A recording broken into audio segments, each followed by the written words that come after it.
Franchise Direct, le leader mondial de la mise en relation entre franchiseurs et futurs franchisés, présente Sud Radio, Osez entreprendre, Thomas Binet. Pourquoi il ne faut jamais hésiter à se lancer dans le monde de l'entreprise. Bonjour Thomas. Bonjour Jean-Marie. On parle de quoi aujourd'hui? On commence par les indiscrets du magazine Entreprendre. Eh bien justement, est-ce qu'on va voir si Patrick Drahi va-t-il céder SFR? C'est la vraie question, on y répond dans un instant. Sacrée question, votre grand témoin?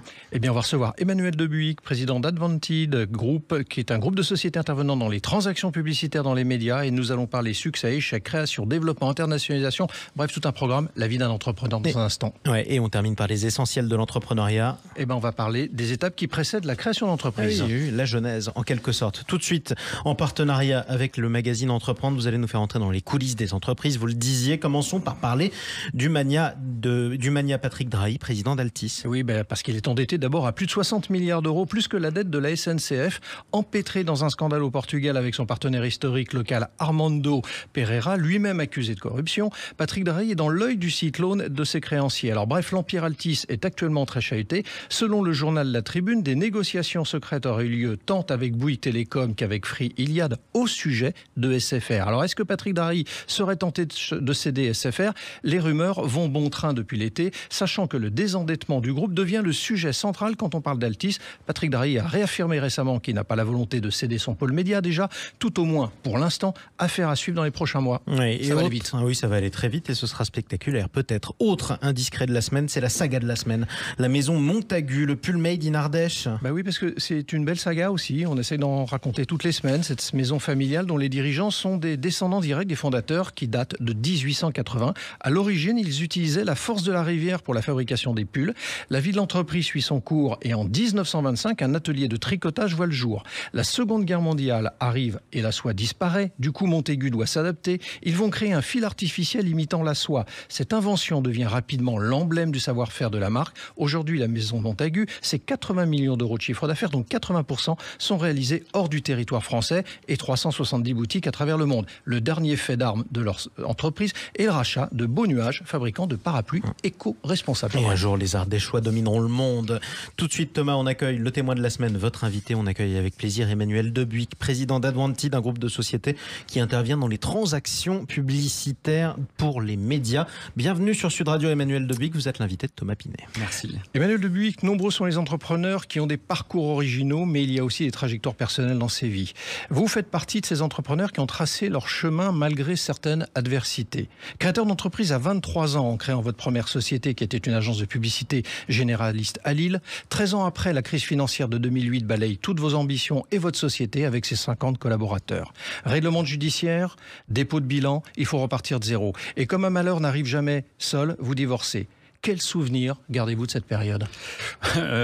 Présenté comme ça, c'est pas simple. C'était toute la période de construction de l'agence était vraiment canon. La fin un peu plus compliquée pendant le. Probablement. Oui, la crise financière, le divorce, tout ça, c'était pas des moments de joie, ça c'est certain. Est-ce qu'on apprend? Beaucoup, tous les jours, et on s'en rend compte pas tout de suite. D'ailleurs, c'est un peu après que finalement, je me suis rendu compte que j'avais fait beaucoup de cuir pendant cette période. Et du coup, vous avez tiré quels enseignements pour la suite? D'abord de jamais rien lâcher, de continuer à croire en soi, et puis d'avancer, de se dire qu'il y a aussi des gens autour pour aider et accompagner dans des nouvelles aventures ou des rebonds. Emmanuel de Buick, quelques années après, en 2012, soit 4 ans après ces événements qu'on vient d'évoquer, vous créez une nouvelle entreprise. Qu'est-ce qui se passe dans la tête de l'entrepreneur que vous êtes durant ces années? Est-ce que vous n'êtes pas tenaillé entre abandon, salariat, quelle énergie vous avez? C'est intéressant pour les entrepreneurs qui nous écoutent de savoir, parce qu'ils sont toujours seuls dans ce genre de circonstances. Vous l'avez certainement été. Comment vous réagissez? Alors, ça durait en fait beaucoup moins de temps que ça, et heureusement, parce qu'en fait, quand on dépose le bilan en étant gérant majoritaire, on n'a aucun matelas de sécurité, pas d'assédic, rien. Et puis, comme c'est une crise financière, moi, j'avais pas forcément non plus beaucoup de réserves. Et en fait, il faut parler beaucoup. Moi, j'avais dans mes tiroirs un dossier de boîtes que j'avais envie de créer quelques années auparavant. J'ai ressorti le dossier, j'ai commencé à en parler à quelques copains. Le patron de KPMG à l'époque à Lille qui me dit mais ton idée elle est canon, faut que tu y ailles. Moi j'y croyais à la limite pas beaucoup. Et en fait plusieurs signaux comme ça positifs me reviennent alors que moi je suis au fond du trou. Et c'est ce qui m'a envie de donner. Oui, parce que Emmanuel Lebuc, les doutes que vous évoquez, ils sont liés aussi à ce que vous avez vécu. Donc toute idée nouvelle, vous dites, c'est pas sûr qu'elle réussisse. La preuve, je viens de rater. Oui, exactement. Pendant une période, j'ai l'impression d'être nul, de rien savoir faire et que tout va être compliqué. Alors, justement, vous allez prendre quand même une décision qui est intéressante. Vous avez créé 10 entreprises pour diluer le risque, du coup. Oui, alors... C'est un enseignement, ça. Oui, ma société actuelle, c'est ce qu'on appelle un build-up. Donc, en fait, je me développe en rachetant des sociétés pour avoir une offre assez complète. Et de facto, en rachetant des sociétés, je dilue le risque à chaque nouvelle entreprise qui est intégrée dans mon groupe. Alors, vous avez décidé de partir quand même vivre aux États-Unis. Ça, c'est aussi un fait marquant de votre vie. Vous changez de vie par rapport à ça. Oui. Vous partez donc vivre aux États-Unis. C'est qu'un choix professionnel, c'est un choix de vie. Il faut mettre tout derrière, il faut partir de zéro. Ah ouais, moi, j'avais rien à cacher. Je suis pas parti avec la caisse, donc je voulais pas m'enfuir pour me soustraire au système. Il y avait plus de caisse dans le même temps. Non, il y avait plus de caisse, mais justement, il y avait pas plus de caisse parce que je l'avais volé. Non, en fait, quand je lance ma nouvelle société, qui est une start-up, je vais voir la communauté financière, les fonds d'investissement régionaux, et tout le monde me dit, Monsieur Lebuc, avec votre dépôt de bilan, ça va pas être possible. Et à peu près au même moment, j'ai l'occasion de participer à une formation à l'université de Stanford en Californie. Je raconte mon même parcours et là on m'arrête en me disant vous avez un diplôme de plus que les autres. Dès ce moment-là, je me suis dit, mais en fait, c'est ici qu'il faut que je sois parce que le dépôt de bilan que je vis ici, c'est une expérience positive, alors qu'en France, c'est un échec. Et ça fait toute la différence. C'est une forme de médaille. Alors justement, est-ce que c'est ça la différence entre les États-Unis et la France? Parce que on s'interroge toujours pourquoi ils y arrivent mieux que nous. Quel est le plus qu'ils ont? C'est quoi cette capacité à donner la seconde chance? Oui, alors en fait, par nature, dès le plus jeune âge, à l'école, on apprend à vendre, à être optimiste. On félicite ceux qui réussissent et on aide ceux qui se plantent. En France, on n'a pas le droit de réussir, c'est toujours suspect, et on a encore moins le droit de se planter parce que là, ça veut dire qu'on est vraiment mauvais. Et puis il y a un rapport à l'argent aussi en France. Ah oui, il y a un rapport à l'argent. Et effectivement, aux États-Unis, tout le monde parle ouvertement de son salaire. C'est pas du tout un tabou. En France, surtout pas. Dans les méthodes managériales, dans votre façon de vous y prendre depuis cette histoire qu'on a évoquée de 2008, qu'est-ce que vous avez changé? J'ai essayé d'apprendre à être un peu moins gentil parce que c'était une de mes qualités, mais aussi un défaut quand on est dirigeant d'entreprise. Alors ça, on peut pas faire... Comment vous traduisez ça justement? C'est que parfois on attend trop longtemps avant de prendre des décisions difficiles. Donc quand une situation s'installe avec des difficultés commerciales ou financières, aujourd'hui je réagis extrêmement vite, alors qu'avant je me disais je vais trouver des solutions, on va compter sur telle ou telle personne. À un moment, quand on est à la barre de son bateau et qu'on sent qu'il y a quelque chose qui va pas, il faut être capable de descendre les voiles, affaler et se poser et repartir sur une autre direction. Et ça, c'est ce que vous faites dorénavant? Oui, et puis alors je dois le dire, en étant à distance de mes équipes, puisque en fait quand je pars aux États-Unis, j'ai pas de business aux États-Unis et j'ai une quinzaine de personnes en France, le management à distance permet justement de mettre cette distance qui fait que quand on est à 6000 km, c'est presque plus facile de dire aux gens, là c'est comme ça qu'on va faire maintenant, plutôt que d'avoir des longues discussions autour d'un café en essayant d'arrondir les angles. Oui, parce que ce que vous êtes en train de dire, c'est que votre caractère, il change pas. Vous adaptez juste les situations en fonction du caractère que vous aviez malgré tout. Absolument. Et c'est devenu un truc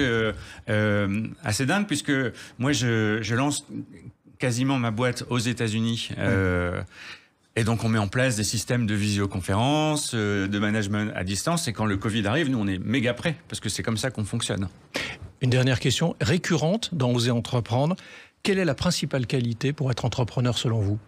Je pense qu'il faut avoir un peu de vision et puis du courage et surtout de la confiance en soi.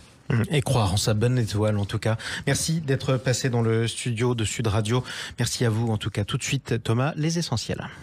Bruno, le spécialiste des fournitures et de l'équipement pour les professionnels, présente.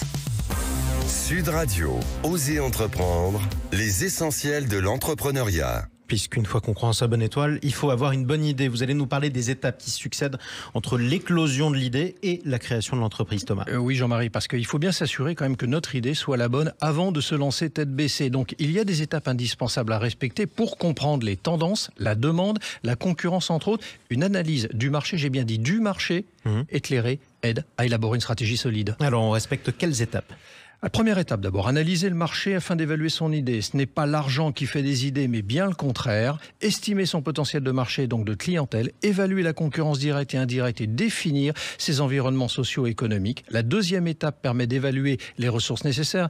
Elles sont de 3 niveaux, humaines, techniques et financières. Sur ce dernier point, il faut établir un budget prévisionnel précis afin d'être crédible dans la recherche de capitaux. Et alors comment on peut s'assurer, Thomas, que son idée est viable économiquement ? C'est le fameux modèle économique recherché dont on parle. Bien déterminer son prix de vente, c'est un incontournable. On ne peut pas simplement le faire en fonction de ses coûts, mais bien d'une capacité du client à acheter. C'est ce qu'on appelle le prix psychologique, par exemple. Une fois que tout cela sera décidé, il faut choisir son statut juridique. On aura l'occasion d'y revenir, parce que c'est un sujet aussi très important, le statut juridique. Exactement, Thomas Binet. Merci à vous. Merci à notre invité Emmanuel De Buick, président du groupe Adwanted. À suivre, Osez investir. Tiens, investir avec modération, mais dans le vin pour une fois. À tout de suite.